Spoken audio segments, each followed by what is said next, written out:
Plus না পাইলে কই তুই কি করলি? পাশের বাড়ির ছেলে এ প্লাস পাইছে, যা ওর পা দোয়া পানি খা। কি খা? আমি ভাবছি যে পা দোয়া এ প্লাস পাওয়া ছেলেদের পা দোয়া পানির একটা পানির ব্র্যান্ড বানাইতে হবে, এরকম লেখা থাকবে এ প্লাস পাওয়া ছেলেদের পা দোয়া পানি। খাওয়া নাই, এগুলার খাওয়া নাই। ওরে আল্লাহ এ প্লাস পাওয়ার জন্য বানাইছে, আর আপনার ছেলেকে এই এ প্লাস গুলারে নিয়ন্ত্রণ করার জন্য আল্লাহ বানাইছে। ওকে দিয়ে আল্লাহ কি করবে আপনি জানেনই না। একটা এ প্লাস, একটা এ গ্রেড একটা মানুষের জীবনকে ঠিক করে দিতে পারে না।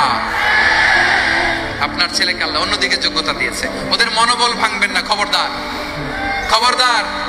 ছেলে মেয়েদের মনোবল ভাঙবেন না। যাকে দিয়ে যেটা হবে তাকে দিয়ে সেটা করতে হবে, তার প্রতিভাকে সেভাবে কাজে লাগাতে হবে। তাহলে বাংলাদেশ আমাদের এই জনসংখ্যা জনসম্পদে রূপান্তরিত হবে।